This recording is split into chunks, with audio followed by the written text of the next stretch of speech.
What's up, guys? I'm back on the grind. So we're in December now, and I'm getting ready to start my third round entry. Made it out of round two.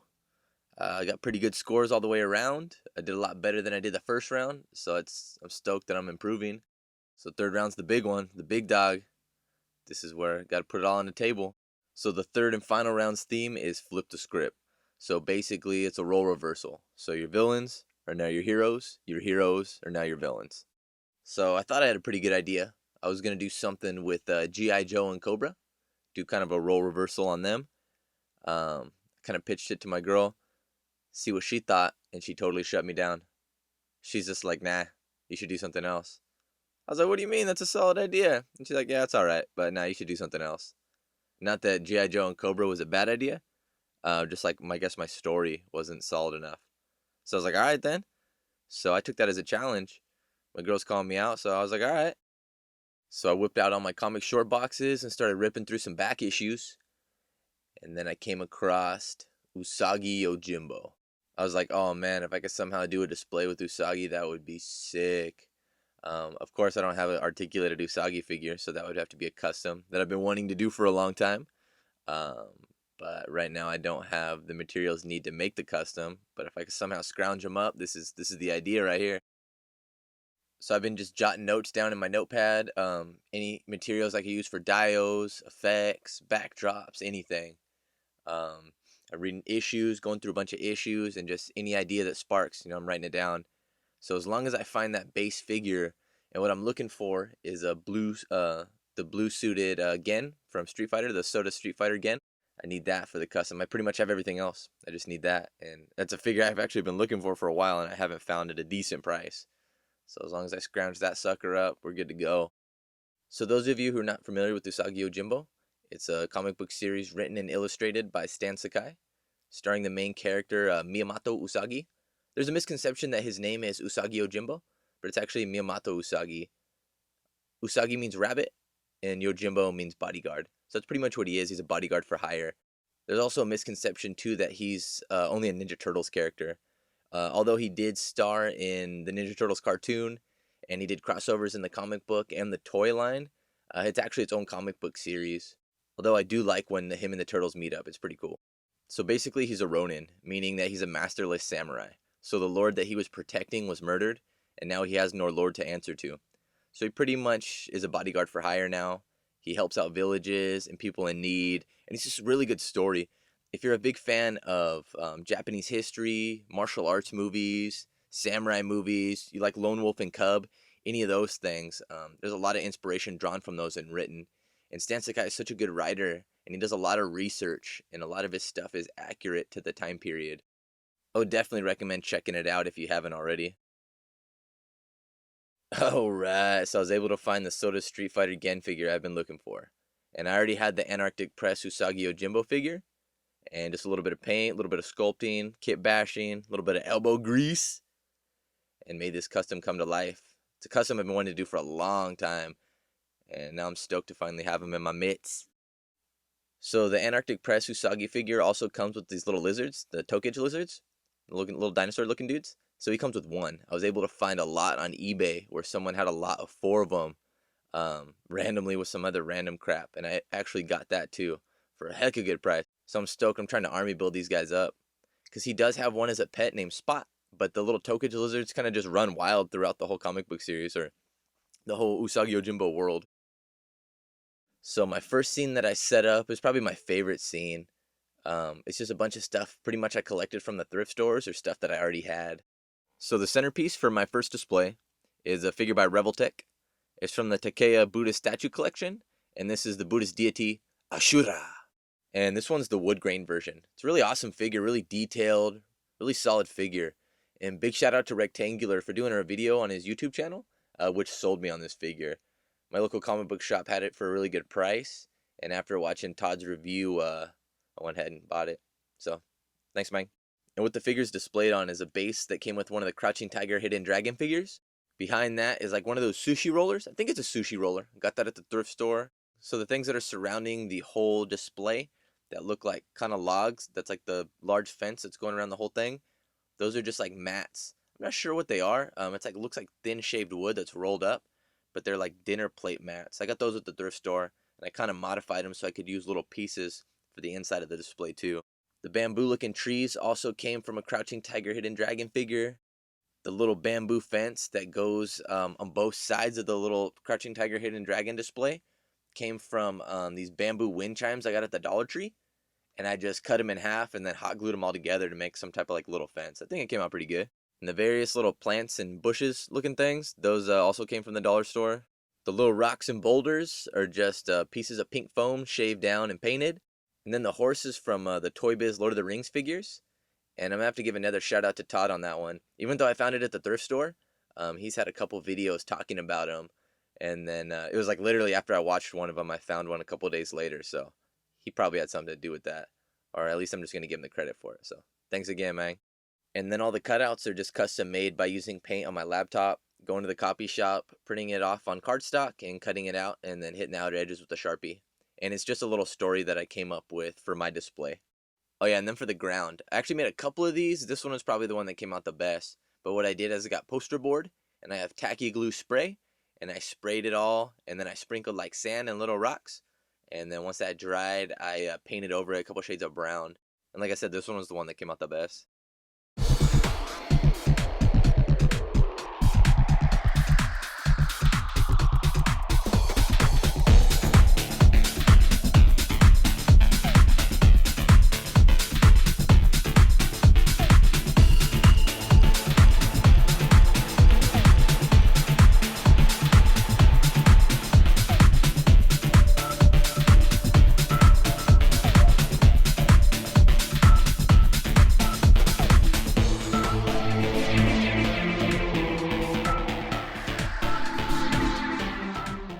Oh yeah, my little ACBA Shaw Brothers logo. I just threw that together real quick as my video is exporting in my editing software.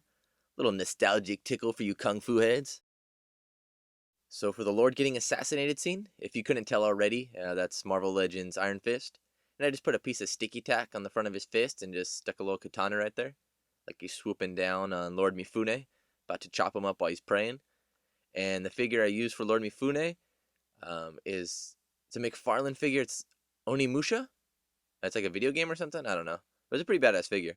So what I did for this one is I got a piece of parchment paper and I stretched it out in front, and I put the figures as close as I could to the other side of the parchment paper, and then I put one bright light shining to get that shadow right there. So this one was definitely a pain in the ass. So I could only use one light shining the shadow, because if I use multiple lights it breaks up the shadow. So I can only use one to get that solid outline. And then I just had to keep messing with different modes in my camera, messing with the focus, the ISO, and the shutter speed, and the exposure. And then I finally got something that I was happy with. If you've ever seen Shogun's Assassin, when Little Man's doing his intro on how badass his dad is, you see him decapitating somebody behind the rice paper and you only see the silhouette, kind of like how I tried to do right here. Another little kung fu Easter egg for you.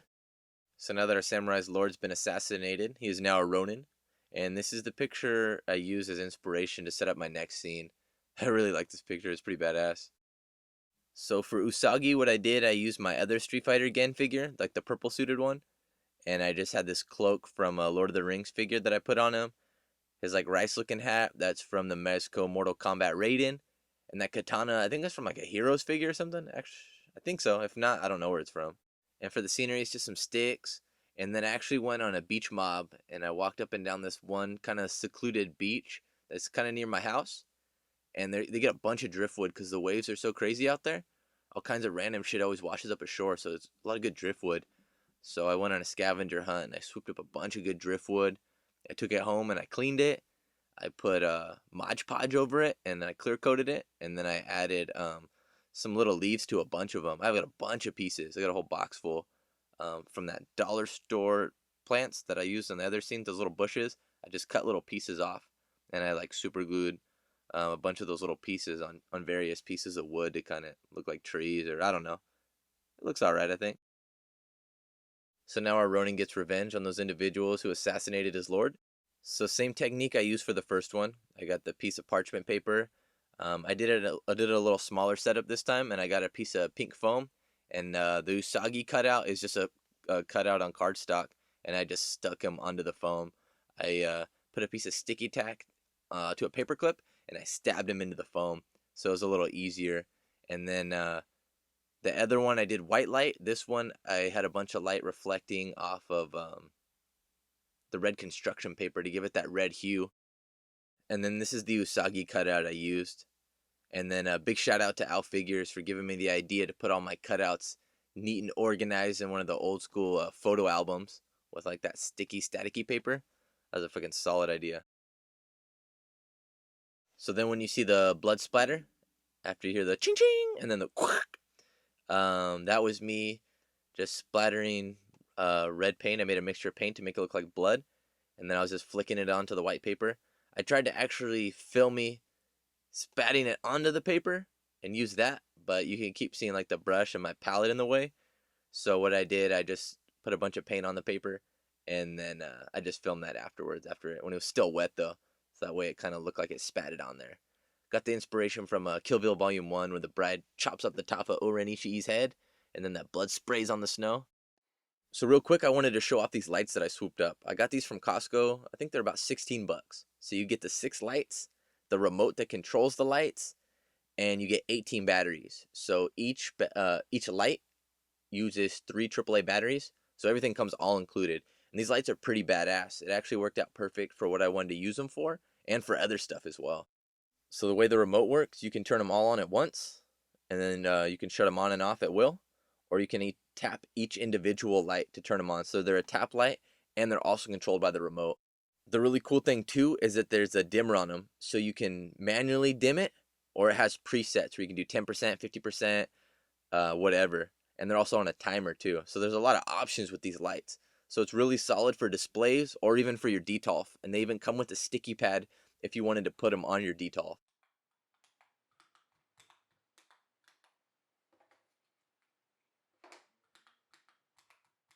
And now let's do a quick demonstration with the lights off. So I mean, they're pretty bright. And like I said, you can control them on and off with the switch, or you could tap them each individually. And then the dimmer is pretty cool too.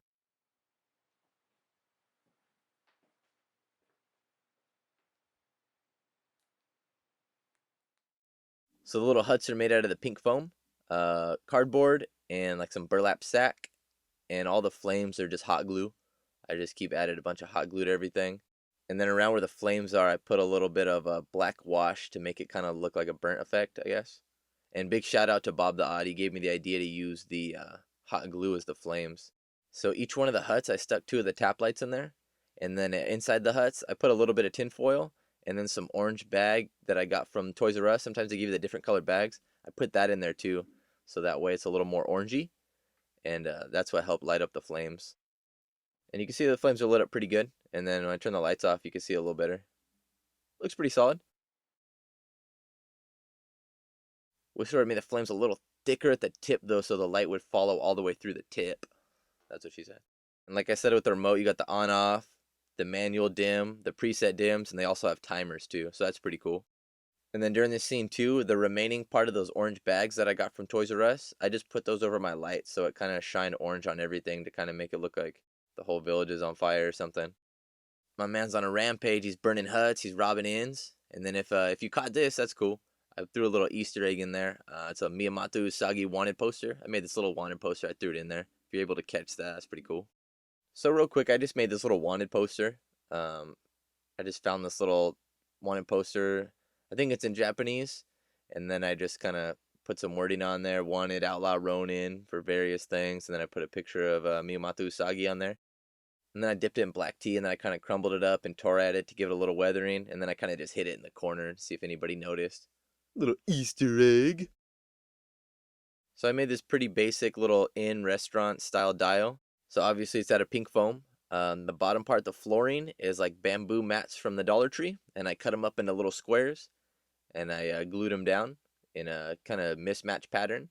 Some of them are vertical and then horizontal, vertical, and horizontal. So my lady actually found me this little swatch of fabric. And what I did, I just cut it up into 2 sections for the curtain. So that way, that's where you probably go back. That's where they prep the food or whatnot. And then I got a wire hanger. And I just bent that in and I stuck it in the dial. So that's removable. And then I actually folded the little curtain on all the edges, and then I hot glued it down so that way on the outside it looks pretty seamless and looks pretty clean. Because if you were to cut it, you'd have the strings all hanging out and everything. I kind of wanted it to look clean. And you could always slide it open, people going in and out. You could take it off, whatever. And then like the tannish paper, that's just like scrapbooking paper or something that I had that I just cut into little squares. So the back main wall, that little border right there, for the door and the paneling on the side is just poster board. And then on both sides, I have those squares cut out. That's just poster board on top of the pink foam as well. And then just a couple different shades of paint. A darker brown for the outside, or the top side, I mean. And then the inside's the lighter brown. And then the rice paper windows is just like a thick tracing paper. And then I just glued skinny sticks on top of it. Painted the skinny sticks black, cut them down to size, and then glued those on there. So a pretty simple dial. And then I magnetized it, and it breaks down real easy.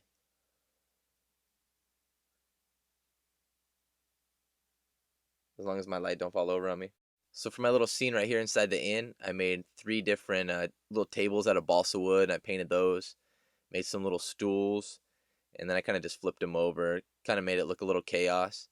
I have a bunch of the Orkara, like Asian style food. I kind of just scattered that around.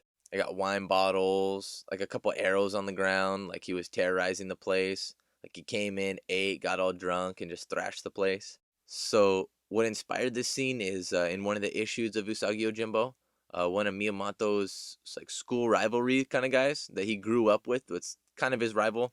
The guy pretty much doesn't like him. Is he beat him in like a competition. In his little school, he pretty much got like humiliated and pretty much exiled out of the school because Miyamoto kicked his ass. So he was all pissed. He went to one of the local inns and he got all hammered. He's eating all the food. He's trashing the place. He's terrorizing the people. And, everybody's scared to get near him because he's a good fighter. So pretty much inspired that one. Kind of like the same scenario where he got all drunk, fucked up the place and whatnot. So he's burning villages. He's terrorizing the locals. And now he's killing any swordsman in his path. So our unlucky swordsman here is Mezco Raiden that I just repainted him. I gave him a red and black kind of theme outfit. And the samurai helmet comes from one of those WWE creative superstars. I think it's the Seth Rollins one that comes with like the samurai guy. Anyway, I tried to keep the samurai helmet a little far away from the body so you can't tell that it's a little bigger. And then put a little blood trail from the helmet to the neck. And then I drooped down some hot glue from the neck to the ground to make it look like, it freshly cut off. Like our Ruthless Ronin here is collecting heads and whatnot. And then that little death bubble is actually from the comic books. When they show dudes getting died in the comic book, they usually have that little death bubble coming from them, which I love that. I think that little bubble is so cool. And then I'm not sure where this katana came from. I think it's from a different Onimusha figure. I'm not 100% sure though. And then I did make sure to paint Homeboy's fingertips a different color, because before obviously they're flesh color. I tried to paint them a darker color so that way it kind of matches the head you'll see in here in a little bit.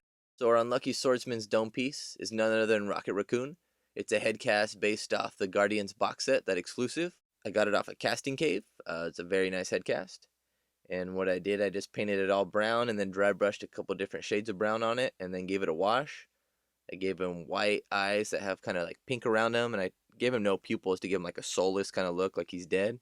So you can see in Usagi's hand, I put a little bit of fur in there, and just try to throw that in as a little effect. I don't even know if I'll get scored on that, but that came from, I bought my dog like a teddy bear from the thrift store or whatnot, and I just cut a little bit of fur off there and stuck it in his hand. So the savageness that's coming off of Homeboy's neck is just hot glue that I painted. And then I tried to throw in a little bone in there too. Like you see that whiteness? That's just a little bit of sculpt. When I always have a little bit of leftover sculpt, I just kind of roll it into a stick and I just keep a bunch just for random stuff like this. And then I just painted that white. Try to give it a little more savage effect.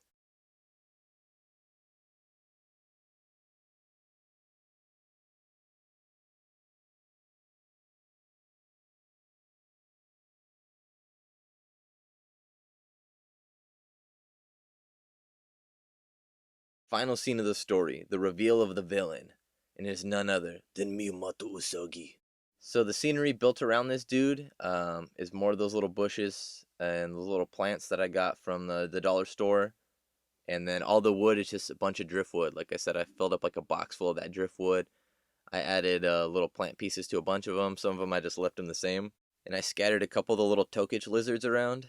So along with all the driftwood and the little plastic pieces of plants, I got just various like sticks, the foam rocks, Just some random dial pieces I put for the back of the wall, and I kind of just all meshed it together. It looks like this is the middle of the forest or something. And then I just add a little bit of the hot glue blood on the end of Usagi's blade. And then the Ha Your Head Is Mine bubble actually came from the same scene as our little headless hero around the corner. His little dying skull bubble came from the same scene as that one.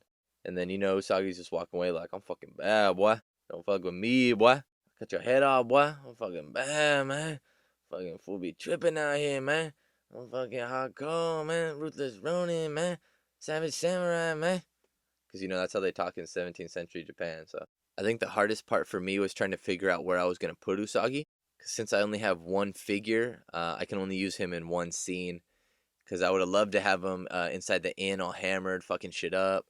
And in various scenes like fighting people. But the only way I'd be able to do that if I had multiples of the figure. So unfortunately, he's got to stay within the scene. So he can't be jumping from scene to scene, all the scenes I built. He can't be jumping from scene to scene or jumping around in this specific scene. Like once he's set up, and then that's it. Which is cool. It just made it pretty much that much tougher to find out what I'm actually going to do with them. The run down, down, down, down, down. More hands.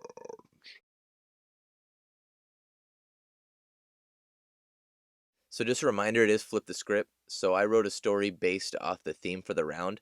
So there's a lot of inconsistencies with the real story opposed to my story. For instance, he was never assassinated. His wife and kids were assassinated.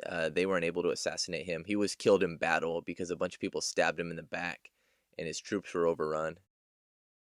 And he refused to back down.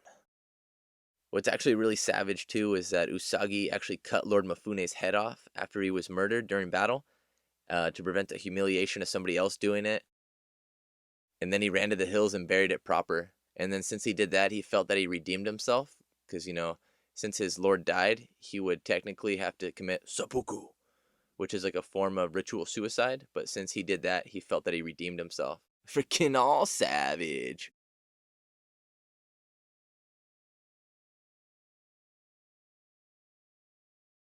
So since he's all savage, he probably sliced this dude's head off and he's going to go flaunt it because this dude was probably like the tough guy in the area. So he's going to go show this dude wasn't shit. He's going to go flaunt it off, humiliate that dude. Or if he was I'll go to his rival lord and, collect a bounty. Be like, yo, what's up? How much you give me for this head? Or he's just going to be all savage and carry that shit around like that dude in Dead Presidents.